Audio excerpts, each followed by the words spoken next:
if they've been relying on American voters to be replaced by a coalition of resentful outsiders and welfare-dependent immigrants, then the Republican Party has been the consent manufacturing plant for that to happen under the guise of cheap labor and being lobbied by corporations who employ Americans to then generate profits, the proceeds of which they use to lobby politicians to import their cheaper replacements. What is going on, everybody? This is Tate Brown here, holding it down. I am back for another installation of Across the Pond. This is the second consecutive episode. That means it's a thing now. I don't know, Connor, what are you thinking? How are you feeling about this so far?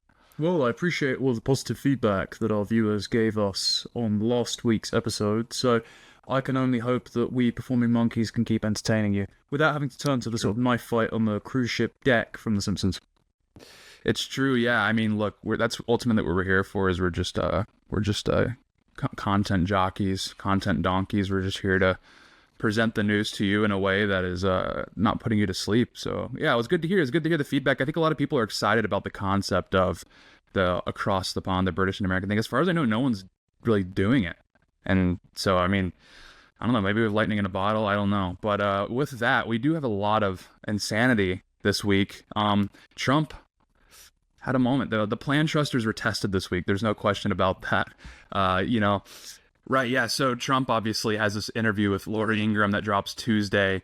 And the messaging was off, to say the least. It was pretty grim. He basically gave a full-throated endorsement of the H1-B program, to the dismay of patriots everywhere. He said, well, America actually might need labor from overseas, that we might not have the talent at home.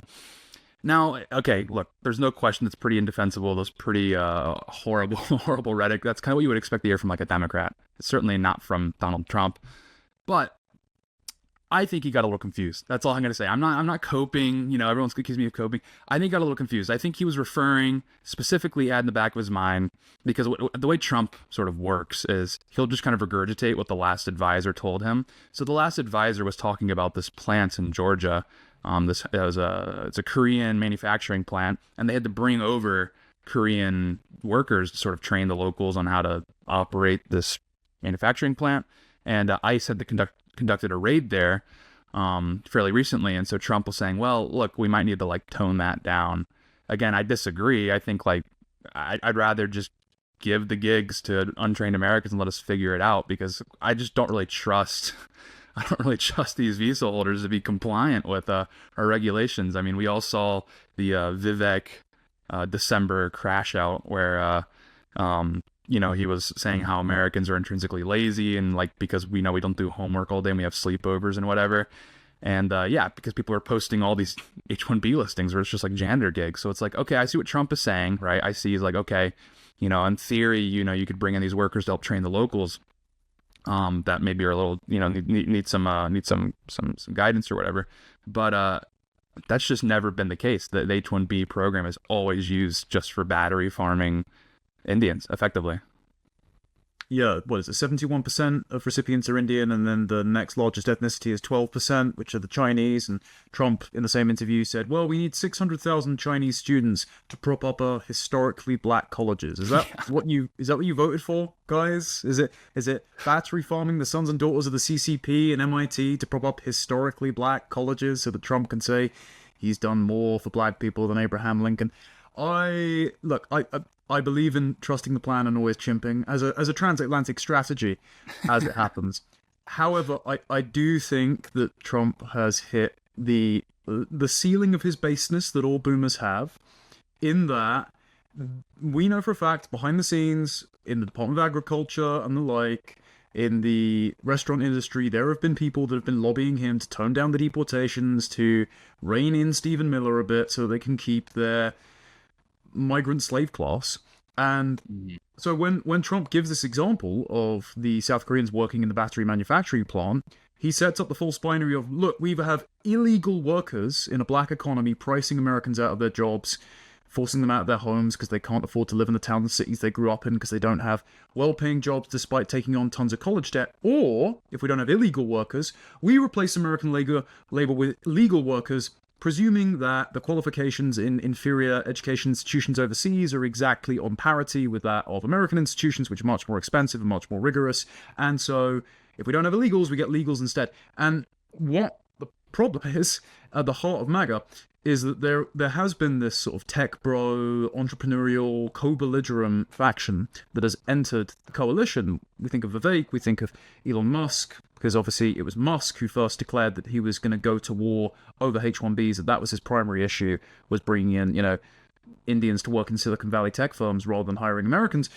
But the main driving force, whether it's the philosophical national conservatives like J.D. Vance, or whether it's just the middle American patriots who don't need a comprehensive philosophy for why they love their country, why they want to protect their people, why they want to preserve their culture, is that Trump, in his immigration and economics rhetoric in this interview, is picking the side of the tech bros who treat America as like a global bus station or a global job center or a shopping mall or a sports team, rather than a home full of family members whose constituent parts are irreplaceable.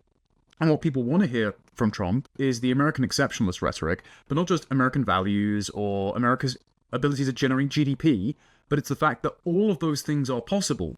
That America is the gravitational center of geopolitics. America is a titan of industry. America is a cultural manufacturing plant because the American people are exceptional. And, as a Brit, I claim credit for spawning you guys because you are our best invention. And when Trump says, no, actually, in order to increase the GDP, we need tons of Chinese students and tons of cheap Indian workers, I'm sorry, that's just not America first. And so the base is chimping by necessity. And so the people that are saying MAGA is over, I don't think so. Don't, ostracize yourself from the ability to exert pressure on the administration to kick this up the chain from, State Department staffers that are reading their feeds and following anons all the way to Vice President Vance, President Trump. But do chimp, because they do listen, and they're getting this wrong. And if they don't solve the immigration question, they're going to get it wrong intergenerationally, and they're going to render multiple states just like California when Reagan did amnesty.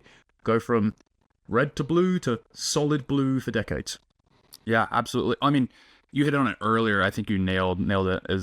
There's sort of a ceiling for baseness that you can really get from a baby boomer. And Trump, he wasn't. I mean, he's always been a fairly political guy as far as like he had opinions, but he wasn't a politico per se, and he never really has been, and he probably never will be. So when he came into politics, obviously, his first gig was president. The people that surrounded him sort of giving him like alternative messaging when he's trying to like get policy passed.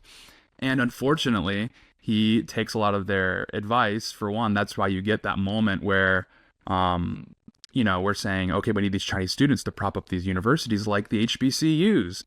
That's because someone told him that's like some sort of consulting group.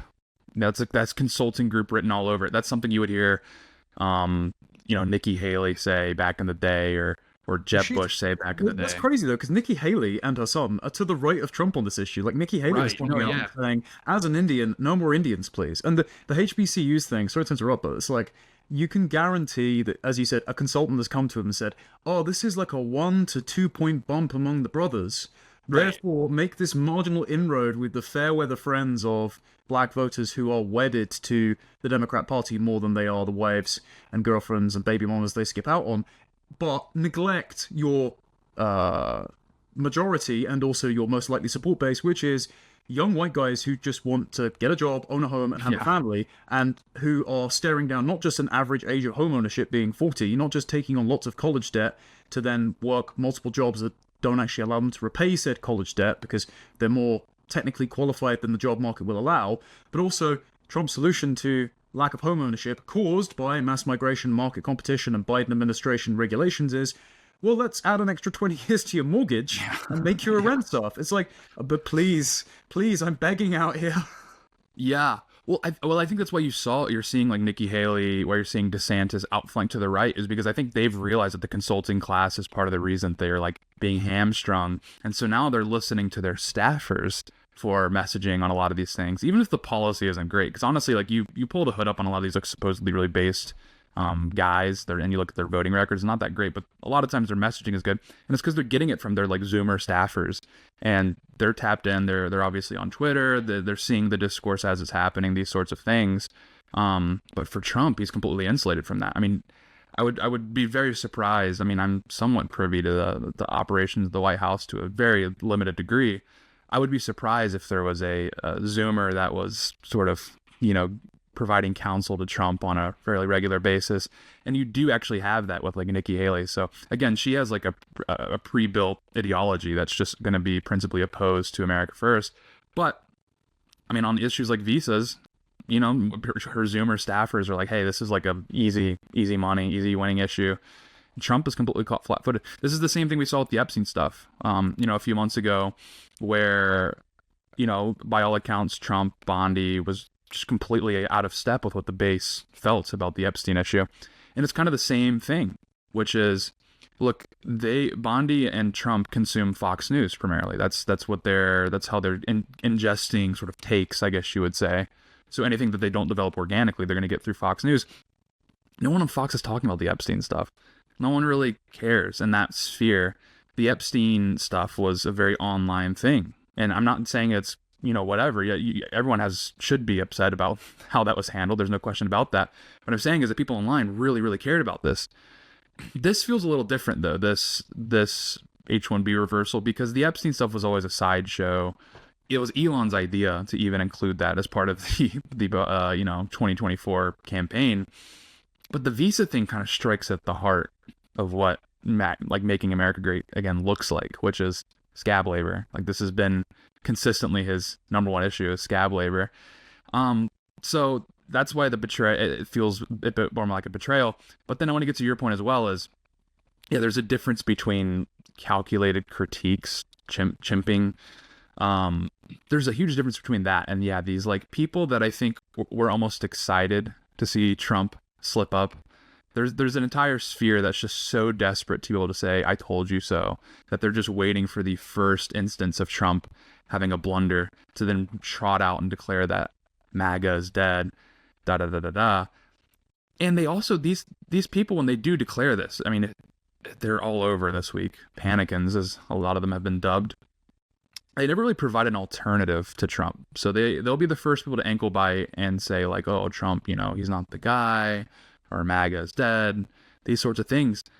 But they never really provide an alternative. They just kind of, because I think right-wing media, the way it's developed thus far, was inherently contrarian, because like if you're on like the, more further extremities of the right, you were used to being crowded out of institutions anyway. So you just naturally developed a like certain degree of contrarianism, where now that Donald Trump is president, a lot of these people still have their pre-built contrarianism, and they can't shake that. They can't accept that they actually have sway over the U.S. government. So they just react by spurging in every conceivable direction at all times.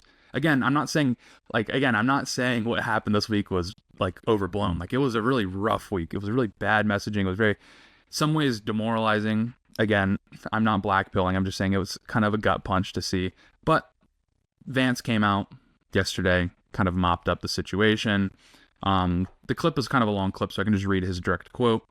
Vance, quote, "A lot of young people are saying housing is too expensive. Why is that? It's because we've flooded the country with 30 million illegal immigrants who are taking the houses that ought by rights go to American citizens."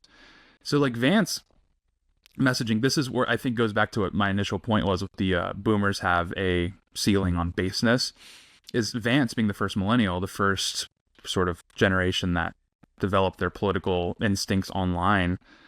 That's why his messaging is consistently so good, because he's like, I think he's just like fluent in the zeitgeist. He knows what the base is going to want to hear to like relax and calm down. And I mean, there's a tweet here from John Doyle who's providing some commentary on it. I think it's the perfect take here. It's so funny because Vance's messaging is literally always perfect, yet the most based accounts on here always cite him as the biggest villain who under no circumstances can be allowed to win in 28. Really makes you wonder what their true motives are. That's the thing. I think it's the just natural contrarianism where they just panic. They don't really know how to handle power. They don't trust them. So anytime any power is achieved, they're inherently skeptical. They're like, something must be off because we're used to not being in power. I don't know what you think about this. I agree somewhat. I do kind of want to steelman their position. Not that I agree with it, because I agree with you in that, look, with the Trump administration, you've got the first net immigration administration in how many decades? I'm not happy that Kristi Noem is saying that she's, rubber stamping various citizenship grants at an accelerated rate, which means that you're stuck with this problem intergenerationally. No, you should be denaturalizing and deporting instead of expediting green cards into permanent citizenships. But if I may, the success of chimping is that you beat your chest and sound threatening more than you fling turds around. Because if it's just turd flinging, then you're the only one that gets covered in poop. Apt analogy for talking about H1-Bs, I suppose. Yeah, quite. There you go. Tyler Oliveira's ears are burning somewhere. But what I think the guys that are critiquing Vance, saying that MAGA is over, posting the Fooled Again award, are trying to do is, some of them are contrarian, some of them want to be vindicated more than they want to win. Sure, fair enough. But I think some of them, though, are playing a game where they're trying to enact political leverage via social disapproval, because as we can see with Ron DeSantis, as we can see with Nikki Haley, as we can see with Nancy Mace, myself and Will Chamberlain posting we should denaturalize and deport Ilhan Omar, and then, she brings it forward. Sure. Politicians want to be liked, and therefore there is the opportunity for containment breaches if they go off script and chase popularity. And so what a lot of these guys are trying to do, I put the Groypers in this category. They did the same thing when they went to Charlie Kirk's TPUSA events, queued up and confronted him on camera about his contradictions with Rob Smith promoting gay sex conservative, or not being bothered about legal migration as well as illegal migration. What they're trying to do is hold the perception of public support, whether or not it has electoral payoff, hostage to say the Republican Party, if it doesn't concede to all our demands, whether it's on foreign policy, whether it's immigration policy with H1Bs, the Republican Party deserves to be destroyed. And so it would be easier to start from scratch rather than making marginal gains but ultimately taking setbacks. Think, Ronald Reagan winning the Cold War but doing mass amnesty, doing no-fault divorce, putting limits on the Second Amendment. So basically conceding to the Democrat narrative and putting the right on rails to drift leftward. Or with Vance, and I think these are unwarranted concerns given his rhetoric's always right, he's always on message both publicly and privately with those group chat leaks, they are on the watch for containment. And containment is persistent. In the UK and the US, I just did a stream on this about media and political containment in the UK. It's a very long stream because there's a lot of it going on. But they're worried that Vance, because he worked for Palantir before, and they're suspicious about Peter Thiel, because, any guy who talks about the Antichrist that much and then dodges the question when he's asked whether or not he is the Antichrist, fair enough, suspicions. I've met Thiel. He's an interesting chap, but, he might be a candidate. Right. The idea that he works for like a giant surveillance corporation before, the idea that he's had assistance moving up his career, and that his opinions on foreign policy have evolved over time. His opinions on Trump himself have evolved over time. People are being hyper vigilant as to whether or not Vance is a Pied Piper candidate, as Hillary Clinton once said. And so what I think they're trying to do is they're trying to get a better Republican Party, or at least a Republican Party that is more amenable to their concerns about immigration and foreign policy.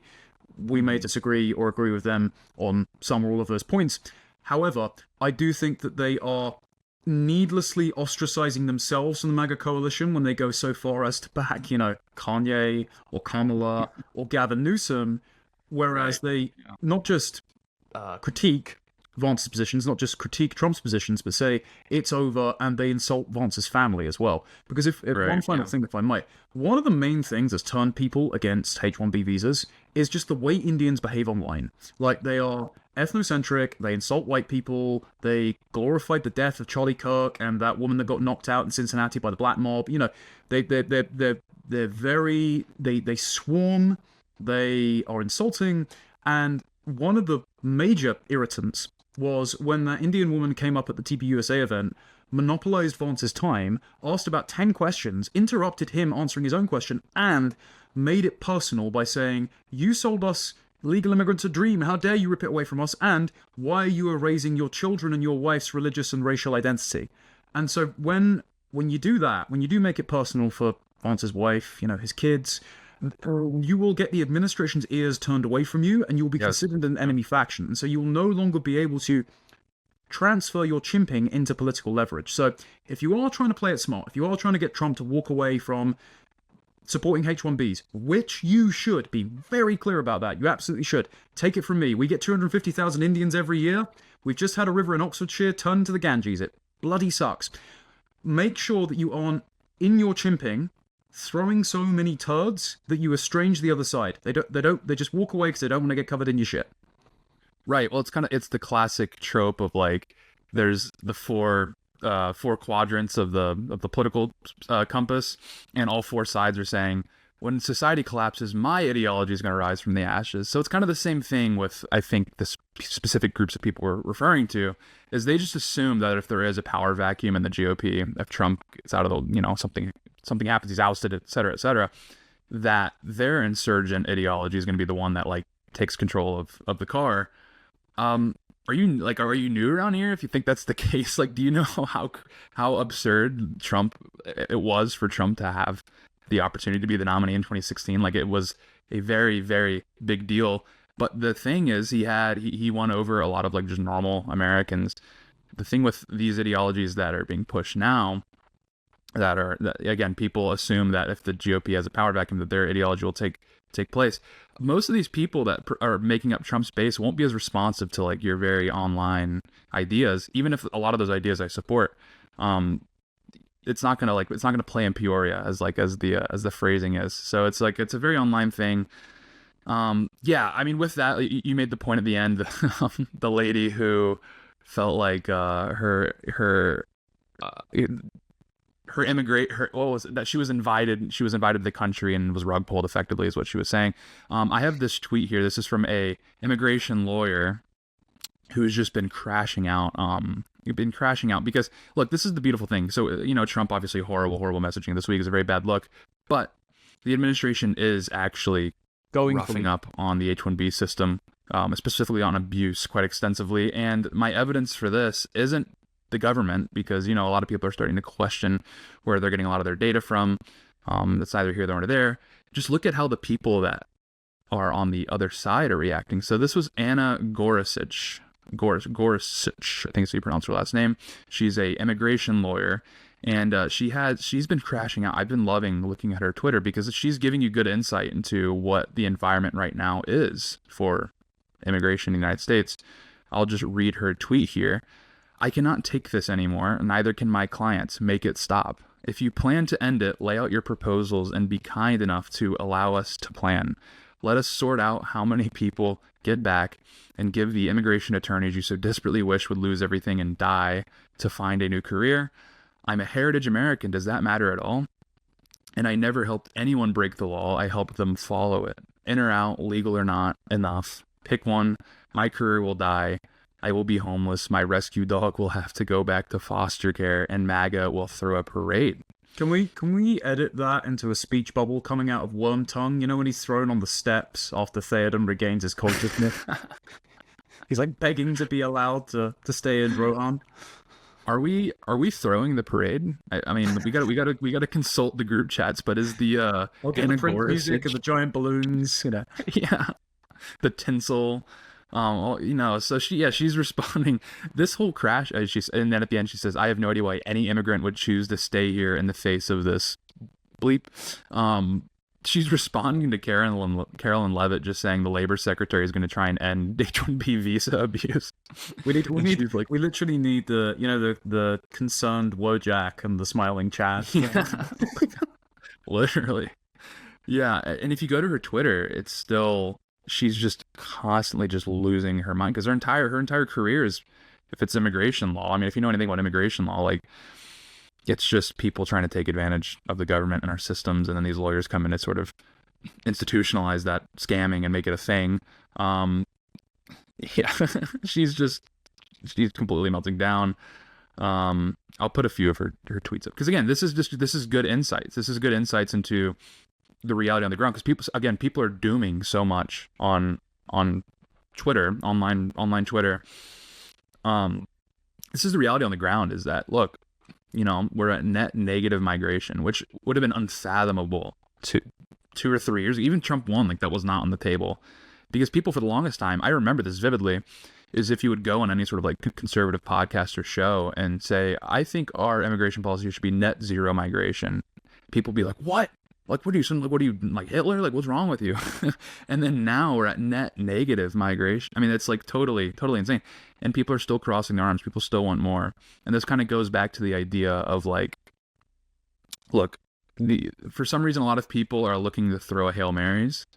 But the reality is we're going to have to move the ball up the field about 3 to 5 yards at a time. It's going to be just short run plays, but you're consistently moving the ball down the field.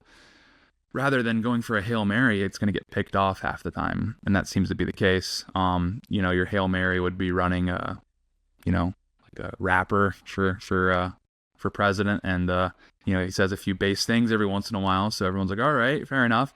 And then he throws an interception. Brings a chocolate milk glass and a net on a TV show. And his wife's naked all the time. It's, that's neither here nor there. I'm just saying you throw a lot of picks if you're, you turn into Colin Kaepernick. You start throwing a lot of picks if you try to go for Hail Mary. So I don't think it's the best idea to run a candidate for president whose attitude to foreign policy changes on whether or not he's watched 21 Jump Street that day. It's probably not the most prudent pick.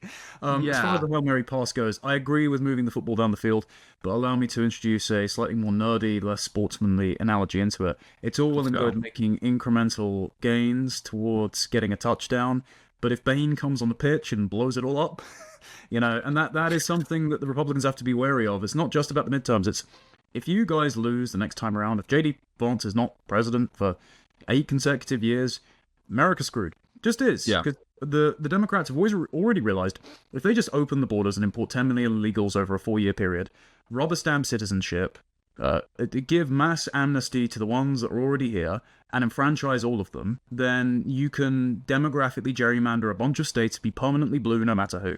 And this is actually the thing I wanted to pick up on in Vance's clip that you quoted from earlier. Yes, he's absolutely right. Democrats let in 13 million illegals. Republicans also allowed it to happen too, by the way. Yeah. But something both Democrats and Republicans have agreed on that has put downward pressure on housing, on jobs, is yet again, and this is part of the conversation about H1-Bs, legal migration. Because I happen to notice that if the Democrats have been relying on American voters being replaced, as there was a New York Times article, I think it was like by Stacey Abrams or something, like 4 years ago, saying we can replace them. If they've been relying on American voters to be replaced by a coalition of resentful outsiders and welfare-dependent immigrants, then the Republican Party has been the consent manufacturing plant for that to happen under the guise of cheap labor and being lobbied by corporations who employ Americans to then generate profits, the proceeds of which they use to lobby politicians to import their cheaper replacements. And this conversation's been going on in the last week, of course, in relation to Ben Shapiro's comments about housing, because conspicuously when he complained about Zoran Mamdani being elected in New York, he didn't mention that it's a product of immigration. He mentioned it was purely a product of like ideological leftism and anti-Semitism, partially of which is true, of course. And then when he recommended policies that would stop young people from being so dispossessed of not owning property because housing is too expensive, he said to cut regulations and build more homes. Now that's fine. I don't think New York needs more ugly high-rises, frankly, but the regulation is a very real point. The Biden administration made it much harder to buy homes, actually. Matt Walsh had a really good video on this the other day.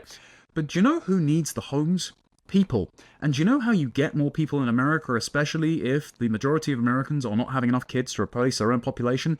Hundreds of thousands of Indians via H1-Bs in major cities that are not just sucking up job opportunities, but need somewhere to live. And so pricing and pushing Americans out of the towns and cities that they grew up in.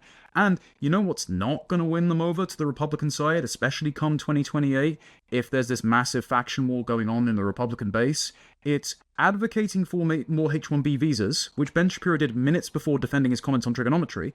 And then when people complain that they can't get a job, they can't own a home, and that their culture feels alien to them because it's been turned into Mumbai or Calcutta, just going, have you considered moving somewhere cheaper? Like, why should you be chased across your own map like it's a PvP server and compete with the entire world in a labor pool and for homes and jobs in your own country?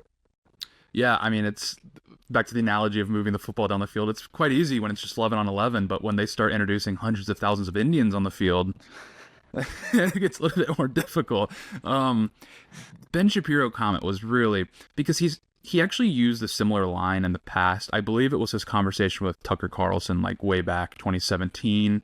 And he was effectively saying with the economy, where he's saying, look, we can try and reindustrialize the Rust Belt, but the reality is these gigs probably aren't coming back, and it would be best if people adapted. They get a U-Haul, these sorts of things.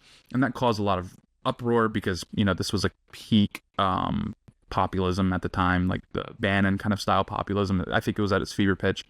And yeah, I remember that line. And so when I saw people freaking out about this new, or I say freaking out, I mean, they were justifiably crashing out over this new Ben Shapiro quote, I thought he was saying the same thing. I was like, I thought we've already had this conversation. Like, we know this is his economic policy. He's not like a protectionist. Like, we know these things. Yeah. And then I watched the clip and I'm like, oh no, he's not even talking about like tariffs or anything. He's talking about people. Like, he's saying that if New York City sucks, like, it's because of the immigrants. He's like, just try to move somewhere with less immigrants. Is that your solution? And the obvious has to be pointed out. This, even leftists are pointing this out. It's just so true. Is like, he would never say that about Israel. He would never say that you do not have a claim to that land. You should just move. He would never ever say that. But for the United States, it's a bit of a different story. He's saying, well, you know, Americans, you guys move a lot, like the chuck wagons and everything. And it was like, because that was kind of under our own volition. I shouldn't have to trudge into the Wild West because like my entire neighborhood turned, you know, Urdu speaking like overnight, and I can't find a gig, and my car's getting broken into all the time. That's not a reason I should have the move. It's just absolutely ridiculous. And then, yeah, I mean, again, I don't know, would he ever make that point about Israel? I don't think so. The entire argument is contingent on, well, you know, this is our native land from 2,000 years ago, these sorts of things. But Americans aren't allowed to have that intrinsic connection to our land, and nor the English, really. I mean, the English is obviously a bit stronger case with thousands of years of presence there. But even at the United States, I mean, we are the native population, the heritage Americans. There was no America before we were here. It didn't even have the name, et cetera, et cetera. I mean, everyone watching knows these things. But yeah, to act like people don't have very deep roots where they live is ridiculous. That's, again, if he's talking about the economy, that's a separate argument. It's not even really personal. It's just like, okay, yeah, maybe we do need to start having conversations about like protectionism, these sorts of things. But no, he's specifically saying just flee. Every time immigrants take over a city, just flee. Really grim stuff, really just nasty stuff, especially, yeah, like I said, with the context of sort of his position on other issues globally. It's insulting. If the Israelis, if the Jews have a claim to indigeneity in Israel, despite the 2,000-year gap between the fall of the Second Temple and reoccupying the land in 1948, hey, fine, you know, understandable. If that holds true, then the same claim can be applied to heritage Americans whose ancestors, you know, stepped off the Mayflower or have been in various colonies, cities, towns for hundreds of years and have voted against being replaced in those cities and towns, and instead, from both Republicans and Democrats, received high levels of not just illegal but legal migration that has made it unaffordable to do so, and just made their towns and cities unfamiliar, as you said. When they voted against it, it's not their fault. It's the fault of the donor class, the corporations, and the pundits that make excuses for it, who then, ironically, are undermining the demographic and cultural givens upon which an economy rests. I did a really long video on this on my own channel, reading from various authors like Eric Kaufman and Christopher Lasch, but it boils down to this. The economy comes from the word oikos, which means home, which means that the economy and prosperity rests on the families that make up a state, the culture that they pass down across generations, and the high trust society, which is the enabling condition for free enterprise, free markets, free exchange of goods with very little enforcement cost or theft. And so if you change out that population, if you change out their culture for expedient economic gains, you not just destroy the economy, but then you destroy the culture and the country in which the economy is thriving. And as you mentioned, it's not just that Ben knows about the claims of indigeneity in Israel. It's that I happen to notice that Israel isn't importing 100,000 Indians a year on H1-B visas to fill their tech sector. Instead, they are unironically, they're developing the space lasers thing. Like, we were talking to a guy when we went to the Israel trip, and he was like, "Oh yeah, we're developing lasers to shoot down the missiles that are being shot over because the Iron Dome's really expensive. But if you can, with AI and in a microsecond, focus lasers on the same point in a missile, you can blow it up." And everyone was like, "They're real? Wow. Okay, all right then." Yeah, it turns out they don't need the whole of Mumbai to develop that. They're just doing it in like Tel Aviv or wherever else, or Jerusalem. So weird that Ben would then advocate more H1-B visas in the US and not draw the connection to downward pressure placed on housing by importing hundreds of thousands of people, especially who have higher birth rates than the native population and need somewhere to live. And this is the losing vision of the Republican Party, mind you. I think this is why there's a battle for MAGA at the moment, and Tucker Carlson and Nick Fuentes are like proxy figures. They might have said some things that are insulting and odious and etc., but what it really is a battle over whether or not J.D. Vance will be the successor to MAGA, because J.D. Vance's vision is completely different to this, because in his NatCon and then Republican convention acceptance speech, they're basically the same speech. He said, America is not an idea. It is a nation, which means a people, which means there are an American people with roots and ancestry and a claim to the land. They have been laid to rest in that Kentucky plot that he said that his wife will be laid to rest with him alongside his ancestors who, fought in the Civil War and dug out the coal and worked in the factories. And he wanted to return manufacturing, energy production, and well-paying jobs to give dignity to those people who built up that land and acted as its custodians for its culture from birth right through to death when their children lay them to rest in their ancestral cemeteries. What a beautiful vision. It's not just economically coherent, it is a narrative that each American has a place in. And their part in that narrative is irreplaceable. It is a heroic story. Whereas all that Shapiro is offering is not a call to adventure. It is not a reclaim of your birthright. It is retreat. And you know what? Retreat is not a good sales pitch to young people for conservatives. It's doubling down on deracination, because that's the biggest thing I think plaguing young men specifically is complete lack of identity. They don't know who they are. They don't have anything eternal to hang on to. Diaspora is like a tragedy for Jews, then it's becoming a diaspora in your own country will be a tragedy for Americans. Yes, yeah, absolutely. We have one more American story here to hit. It kind of ties right in. Actually, it ties in 100%. It's Dinesh D'Souza. I'll just read his tweet real quick. We can put this away quite quickly before we get into our British segment. How ironic it will be if a brown American like Vivek actually helps to fix education and raise the prospects of white kids, while all the professional whiteys on X continue their idle boasting about how they too could get us to the moon, quote, just like some white dudes did in 1969. This is like next level resentment.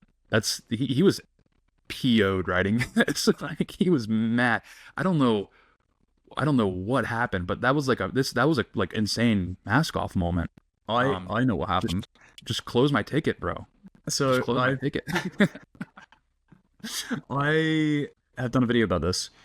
Dinesh replied to Tyler Oliveira's post about him not wanting to put his documentary out about the poop throwing festival because he was getting doxxed and harassed and threatened by a bunch of Indians. Like, his phone number got released. The Indian press was saying that his non-existent sister had an OnlyFans. Like, it was crazy. Dinesh replied to Tyler's post saying he had been threatened and didn't want to put out the poop festival documentary by saying, "Look at this festival. Future belongs to the poop throwers." And having a graph of Asian Americans, not all of whom are Indians, by the way, there's Koreans and Japanese fitted in there too, out-earning white Americans on average. Now, number one, that is a problem in your own country. If the heritage diaspora of your own country are being out-earned by model minorities, you should probably go, there might be a cultural problem in certain areas of white America. Not in the same way that Vivek, denigrates American culture and says you need to be Steve Urkel rather than a jock kissing the captain of the cheer team, which is basically the American dream. See Taylor Swift's You Belong With Me. But you should probably address that rather than gloat about it. And it's very telling that he thought to took the side of random Indian villagers of literally eating cow excrement because they think it cures cancer over his supposed fellow American who is getting doxxed and harassed by said Indians that Dinesh doesn't know, who are Hindus when Dinesh is a Christian, and when Dinesh has made an entire career for decades preaching colorblind, liberal, individualistic meritocracy. I used to listen to Dinesh's Young American Foundation talks back in 2017, back when we were all at the, the left of the real racist stage of the discourse, innocent times. But now he has a total crash out, unprompted, in discourse that doesn't involve him, and then doubles down again using anti-white slurs to protect the fact that H1-B visas can continue bringing Indians into the United States. And so, despite him cancelling guys like Sam Francis and the V-Dare crowd back in the 90s with the book The End of Racism, it turns out that they were right. Everyone's a blood and soil nationalist for somewhere, and for Dinesh, it's India rather than America, which is why, I don't know if you've seen this, but Vauban Books, the publishers of Camp of the Saints, the guy that did the retranslation, they put out a meme of Fred from Scooby-Doo lifting the mask on a ghost, and the ghost costume is The End of Racism, and if you lift it up, it's just Camp of the Saints. Yeah, there you go. Yeah, I mean, look, all these classic characters of conservatism that we're all, we know and love, we grew up with.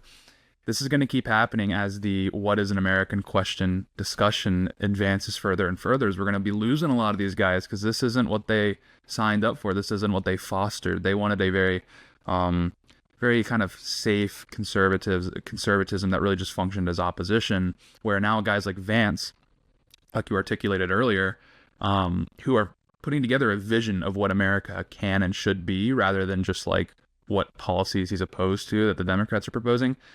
Part of that, vision that he's developing is he's having to address the question, what is an American? The reason that question has to be addressed is because if we really are expanding our deportation programs, denaturalization is going to naturally have to come into the conversation.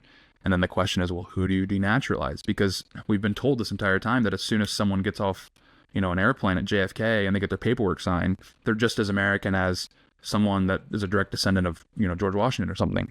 So, again, as that conversation progresses, a lot of these guys are going to be, coming unglued a little bit. So it's very sad to see. We love Dinesh. I mean, look, I grew up obviously ingesting a lot of his work. So, I mean, I hate when people just start slamming these guys. It's like, well, to a degree, you should credit them if they helped you along your sort of intellectual development as a young person. But at the same time, it's like, this was completely out of line. He calls us whiteys. Like, what are we doing here? That's like an Indian version of like a Kanye crash out, is when an Indian just gets like pushed to the limit and they just start calling people whiteys and like boasting at the poop throwing festival. They're actually kind of sick. You know the meme of the Ninja Turtles being walked along as like baby turtles by Master Splinter, and then they're all grown up and they're walking Master Splinter along. That's us, but Dinesh towards a deportation flight. Literally, it's like, dude, I'm sorry you got us this far. I have some bad news for you. Thank you, buddy. Extra leg room. Yeah, thank you, dude. Joke. It's a joke. It's a joke. No, it's a joke. I genuinely like Dinesh. It's you know what I really appreciate? He did that debate a while ago. It was with Fuentes, right? It was on. Yeah. It was. And there was. So I didn't watch the full thing, but I saw the clip of like one kind of obnoxious guy who I presume is a groiper phoning in and just saying he had a question for Dinesh and just started shouting, "Do not redeem." And Dinesh was laughing really hard. Like he took it on the chin. Like this is the thing, right? If Dinesh sees this is what we actually want. We want to be able to joke about our differences. We don't want constant foreign ethnopolitics playing a part in our politics. We don't want a double standard of everyone being allowed to play identity politics, but then heritage Americans, white Brits, etc., aren't allowed to agitate for their own interests in their own country. And just being frank, we just think poo-throwing festivals are disgusting, and so we shouldn't have our borders open to areas of the world that practice it. Sorry, and you should think that's gross as well, considering you're a Christian. Yeah, exactly. Yeah, I don't want to hear any talking any crap about him not eating with his hands if you're okay with the poop throwing festival. It's even worse. It's even worse. It also, like, I think at the very least, I would just appreciate if guys with names like Dinesh and Vivek didn't operate with a huge chip on their shoulder. Like, you can keep the name, just drop the chip. That's all I'm asking. Be like Nayland Haley, absolute patriot. He is setting the tone. Everyone should be like him, quite frankly. I think even the whiteys could learn a thing or two from him. But anyway, with that, we'll get into the some of the news out of the UK this week. Not much good news coming out. Unfortunately, it's been a while since I've seen some like a white pill out of the UK. I'm seeing this headline here. Go ahead. Oh, I was going to say, speaking of denaturalization and deportation, the main story out of the UK this week is whether or not we're going to bring Shamima Begum back. This actually has implications for the US because the Trump administration is currently negotiating with the new Syrian president, the jihadist who's renamed himself Ahmad al-Sharaa. Trump was like, he has a rough background. Everyone has a rough background. Yeah, he called him a handsome young man, and he joked how many waves he had because he said you can't tell from that part of the world. I mean, like Chad Move probably shouldn't be, Yeah. I understand you need to play strongman politics, you need to court these kind of people, but he's not the best guy to pal around with. However, what Trump's trying to do at the moment is negotiate with the Kurds who run parts of northern Syria, because new president of Syria, jihadist in question, wants complete jurisdiction over it. There's a lot of oil in the area, and of course the Americans would quite like to lock the oil down and also keep the Russians out of getting it, because that was one of the original reasons for the conflict in Syria. Tim's talked about this a lot before. It was building the Qatar-Turkey pipeline through Syria in partnership with Russia. Anyway, so what they want to do is they want to close down this massive, what they call a refugee camp, but it's literally like a jihadist training camp where all of the ex-ISIS detainees have just been milling about in the desert in Syria. There's like 30,000 of them. One of them is this girl called Shamima Begum. She was an ISIS bride who absconded from the UK with two other women who were born and raised in London, and magically the soil didn't work and she wasn't integrated. She was born in Bethnal Green, which is that. Do you remember we were talking before about the Muslim area that had the guys in balaclavas walking through it? It had the tube sign in Bengali. Exactly, there. It's literally like a Bengali slum, right? So she traveled to Syria to join ISIS in 2015. She ended up marrying a Dutch Islamic convert called Yago Regic, had 3 kids, all of whom died because, they're living in the middle of nowhere. Hygiene isn't exactly a great thing when you're practicing the habits of 7th century Arabia. And she was stripped, ironically, in a sort of subcontinental ethnic feud, of her citizenship by the Home Secretary, who himself was a Pakistani Muslim, Sajid Javid. We just have a revolving door of Pakistanis running the UK Home Office over here, in 2019, because he claimed that giving her citizenship would not be conducive to the public good. Now, the good thing about this story is actually it kept getting upheld. So her lawyers kept contesting that, she had been groomed, she was actually the victim, she should be brought back and tried.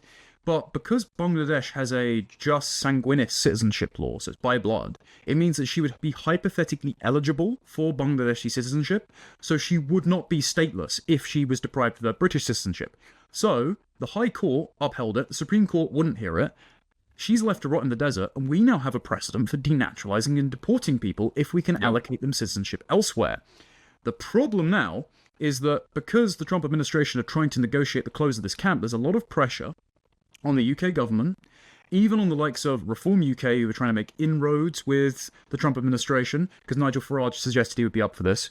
But there's been a lot of pressure placed to bring Shamima Begum back rather than letting her rot in the desert, because they want to close this camp. And so there's this thing that's called like the Independent Commission on UK Counterterrorism. It's one of these NGOs that tries to posit itself as an independent, neutral body.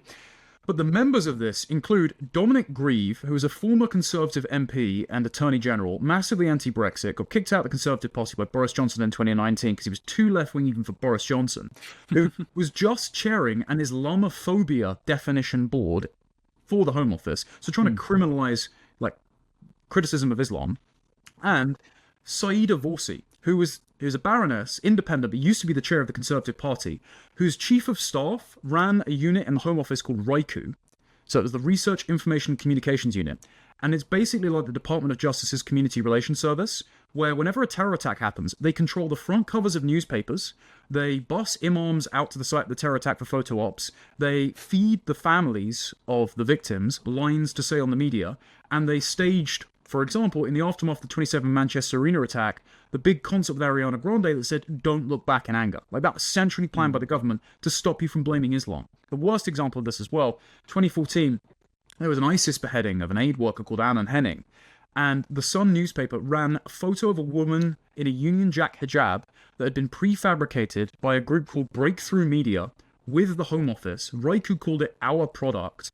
It had been made as part of a charity called Inspire, with a woman called Sarah Khan, who went on to become the Home Office's independent extremism commissioner, similar titles here. Her sister was running Raiku at the time.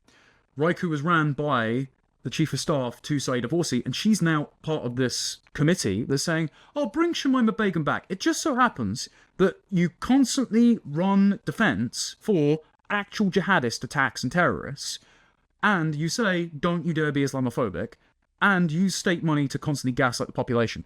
And they're saying that if she's left in the desert, this will basically be Britain's Guantanamo Bay.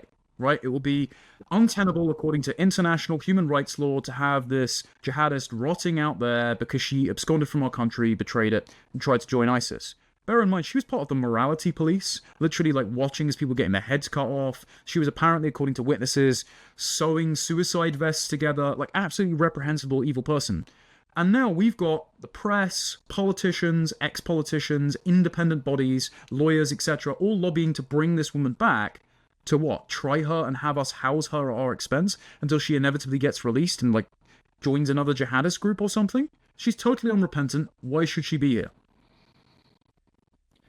Yeah, well, there's actually the UK, a rare instance where I think the UK might actually have a more based sort of standard on this sort of thing, because the US repatriates these citizens from these camps. It happened a lot, and I think in the first Trump term, versus the UK, as far as I know, zero repatriations.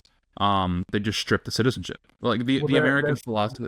There might be one, actually. So the guy who interviewed Shamima Begum a couple of years ago, for I think it was ITV, has been doing the rounds, and they've been asking him, well, do you think she should come back? Because you know her personally, you still text her and that.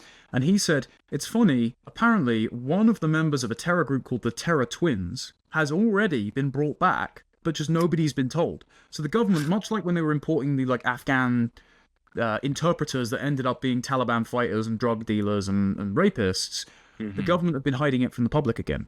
Like, they've been hiding the fact they've been importing Palestinians over as well on chartered flights from Jordan, giving them full scholarships to UK universities. I'm sure they're going to make good use of their engineering degree at our expense, and they've just been doing it by the hundreds and just not telling us. So I wouldn't be shocked if eventually she gets brought back and we just, like, find out about it later. I mean, that would destroy a very base precedent, like you were saying earlier, is like that we are able to just strip citizenship, because the United States just doesn't do that. The United States, I think it's like 50, 60 plus U.S. nationals that have been repatriated with ISIS links. And the main argument is like we just legally wouldn't be able to strip them of citizenship, even though they were literally in ISIS by all accounts. And then there's also this argument that's like, okay, well, if you leave them in that camp and whatever, then you run the risk of them becoming even like more radicalized, like putting together more terror plots, these sorts of things, versus repatriating them to the U.S., putting them in a court, putting them on trial, throwing them in jail, problem solved. But the reason why the UK model is so important here is because it allows you to start having conversations about denaturalization.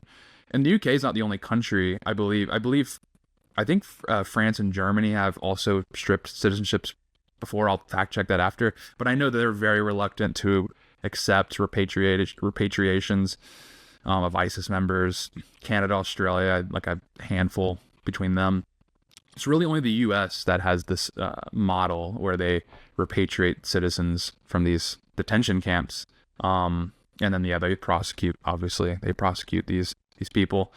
But, oh my gosh. The thing that's so gay about the UK situation is they're not using the American sort of theory on why you should repatriate them, which is like, okay, to put them in trial, They're just saying, no, she should come back because she could help make the country, she could help improve the country in some way. She has so much to add. This is such a human rights violation. Like, why are we doing this? I remember I was seeing tweets about like, they were showing pictures of her, and they're like, you can just see in her eyes, like, this isn't who she is.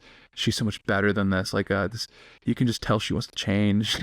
And I was like, are we conducting our counterterrorism strategy off of like vibes now? Is that the new play? I wasn't aware of this. Can I reach a sensible compromise? I was arguing with. Are you familiar with a guy called Peter Hitchens by any chance?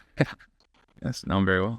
Yeah. Okay. So he's Britain's most curmudgeonly man. I describe him as Denethor because his advice for young men in Britain is leave while you still can. But he has been advocating for bringing Shamima Begum back because she hasn't been tried yet. So basically, like, one in terrorist, one out native British. And so he's basically like saying, flee, abandon your posts, men of Minas Tirith, let all the orcs in. So anyway, I was arguing with him because he wasn't even saying human rights. He was saying it wasn't the Christian thing to do to allow her to rot in a desert after joining ISIS, you know. And there's this famous interview, there's a hilarious clip of it that I'm sure people will be able to find, where she says, well, I haven't done anything wrong. other than join ISIS. It's like, yeah, that's pretty significant, you know. Like, Well, and the fact that you've admitted to that means that's just a guilty verdict. Like, we can just fast track that, you know. Everyone had a rough moment, you know. Everyone had moments. You know, like I was vegan for like a month. You know, I had a buddy. He drives an electric car. He just got called out on that, and you join ISIS. Like, you know, these things happen. You know, it's like you know, no one's perfect. It's just like Trump said, everyone's got a rough past. Yeah, all of us have had the temptation at some point, and so I was saying, Friday night, you're at the boys. Like, should we just join ISIS? Why not? Something to do for the weekend, at least, you know. So I was saying to Peter Hitchens, the compromise we can reach is rather than, you know, have the thorny issue of her sitting in the terror camp for ages and, you know, possibly sponsoring other terrorists, or rather than bringing her back. And he was really confused when I said that, you know, making the British taxpayer pay for a house. And he was like, well, why would I didn't advocate such a thing? Peter, if she was tried and then went to prison, we'd be paying for her. Like, we'd be paying for her cell, her food, and her mosque. So yeah, we would.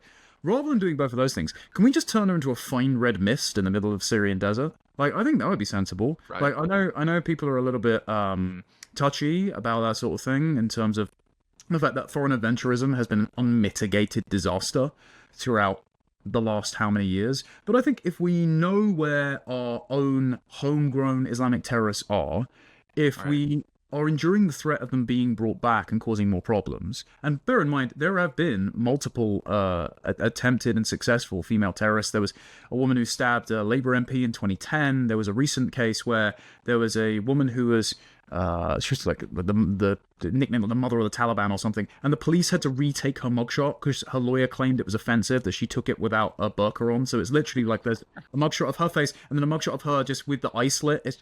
We are such a joke country. The letterbox, like Boris. Yeah. Literally, like it's just a legion of ninjas. So if we return Shamima Begum, she could be a genuine threat. Rather than just doing that, let's reach the compromise of just executing an enemy combatant where it's clean to do so. And the idea that that's not the Christian thing to do, sorry, but Christ multiple times in the Bible said and did use force to correct immorality. Not just the turning of the tables, not just the sell your cloak so you can possess a sword, not just the Gospel of Matthew verse that says you're better off tying yourself to a millstone than trying to enter the kingdom of heaven if you violated a child. Like, look at Revelation, for example. There are all of these instances where righteous violence is possible. And I think that if you have tried to violently overthrow Christendom and rejected your civilization, just like you wouldn't get $200 if you keep passing go but stealing from the bank, you shouldn't be afforded the grace of its laws, and so you should probably meet the sharp end of a drone strike.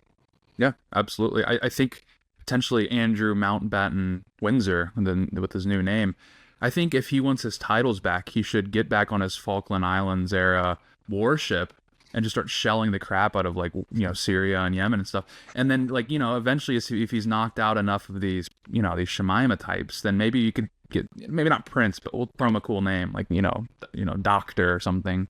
It's just an idea. I'm just spitballing here. I you know what? I think given the dark cloud of allegations hanging over him, we can exile him to Epstein Island. But when Harry is eventually dumped by Meghan and sort of crawling embarrassingly back to sleep on his brother's sofa, maybe he can get in an Apache and do it instead. Like, he might be next in line for royal redemption. Be like a Neil Ellis kind of arc. That'd be kind of nice to see. Yeah. He has to wear the Halloween party uniform though. You know which one. Him and Trudeau could run duos in Syria, like Fortnite. That'd be beautiful. That'd be a beautiful thing. I'm also seeing, this is, maybe you can outline this a little bit, because this story, this was not on my radar at all. Later leadership crisis. I've heard about the, you know, Labor. There's been some, there's been a little knife fight, so to speak. But there's a whole plot to bring Starmer down. Is this what's happening? I didn't realize it gotten to this point. I think it's still rumbling along because you're getting leaks from Downing Street now at this point, and when that tends to happen, it's because they've lost all narrative control. So Stormer's an advisor who positions himself as a sort of left-wing populist, you know, left-wing on economics, but can outflank reform rhetorically on migration, despite Labour now slumping to 4th in the polls overall. They're behind the Green Party, and the Green Party are literally just the gay race communist party. Like, they're led by a guy who changed his name to be more Jewish, and a deputy leader whose name is Mothin Ali, who, when he was elected as a councillor in 2024, shouted, "Allahu Akbar, this is for Gaza." What this has to do with growing vegetables, I have no idea. There you go. So Now, because of Starmer's record on popularity, he's literally the most unpopular prime minister since records began, because he has been incapable of handling the civil service, because he hasn't brought migration down, because the economy is spiraling out of control under him and Rachel Reeves, who has been nicknamed Rachel Thieves because she has put income tax on farmland. So obviously you're not going to be able to pay it unless you sell off the farmland to like some mega corp so they can build a migrant battery farm on it. And she's set to probably break a manifesto pledge in the next budget on the 26th of November by raising income tax. Bear in mind, we've already got the highest level of tax since 1948. We had that under the Conservatives, and it just keeps going up. And the economy is in total free fall. You know, GDP is 100% of debt is 100% of GDP. There's marginal growth. It's shrunk each quarter. So when that budget goes through and it's record unpopular, people think not only is she going to be scapegoated, but in a rarity for the Labour Party, they might vote against Keir Starmer with a vote of no confidence. His deputy, Angela Rayner, just got ousted as well because of a dispute about not paying tax on one of her homes that she bought. It was like her second house. She didn't pay the stamp duty, even though she advocated for increasing stamp duty as a tax to take more taxes from home buyers. She's very popular in the party because she's northern, a woman, very foul-mouthed, and incredibly far left. And so the rabid base of the party who thinks Starmer is capitulating to the right, even though Starmer keeps calling everyone far right, hate him. They really like her, and they're infuriated that he got rid of her because she was a hypocrite and the media had to make wind of it. So now that Starmer is alone on an island of strangers, so to speak, the blades are starting to be sharpened. So Wes Streeting, who I've often called Brutus in waiting, he's the health secretary, and he has been biding his time going for leadership. Wes Streeting would be an unmitigated disaster because even though he tries to position himself as a moderate, one, he's got the least trustworthy physiognomy known to man. And, God rest him. You know when they used to make those memes of Charlie Kirk with like his face shrunk on a really big head? Yeah. That's just Wes Streeting's face. It's horrifying. So Wes's career is interesting. He co-wrote the Islamophobia definition on behalf of the All-Party Parliamentary Group on British Muslims in like 2018 to 2019. Right. He's a gay man, by the way, not a Muslim. And this particular definition said that conversations about the grooming gangs are rooted in anti-Muslim racism. The definition, by the way, you'll love this. It's very similar to the what is a woman definition. It is, Islamophobia is a kind of racism rooted in racism that targets Muslimness or perceived Muslimness. Our brightest mind, ladies and gentlemen. Yeah. He was also a member of Stonewall, you know, the LGBT charity. Yeah. And I don't know well, but... Well, yeah. You heard some inside knowledge. What's going on? What's going on over there? My friend told me about it. Yeah, you don't know it. She goes to a different school. So he was a Republican staffer. They'll know all about it. Oh, yeah. They're all experts. all the guys in Natalie Winter's DMs are like fully paid up members, I'm sure. So he was running their campaigns, and as health secretary, he has upheld a high court ban on giving puberty blockers to young people. So people were like, oh, maybe he's moderating on the issue. But what he's done is open an uncapped trial with £10 million in funding with the NHS to give children puberty blockers, despite the cast review, despite all the horror stories coming out, despite the fact that the trans issue has been basically settled, including by the Supreme Court that's now ruled on the what is a woman question and said it's a matter of biological sex. His health department is still drugging children and castrating them en masse. We don't even know how many children. So he would be an absolute disaster. The alternative is Shabana Mahmood, good British name. Very British, yeah.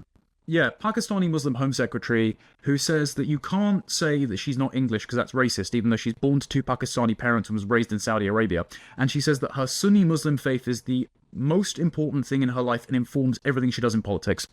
I believe her. She also endorsed this Islamophobia definition, but in recent weeks, including today, after this report has come out about Starmer being under threat, she is trying to position herself as an immigration hardliner.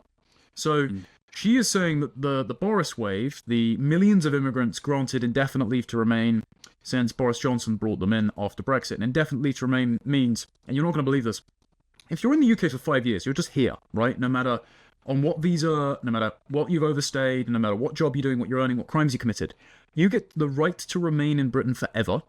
You get the access to claim all benefits. You get access to socially subsidised housing. You get the NHS, so socialised healthcare, and you get an expedited route to citizenship for you and your children.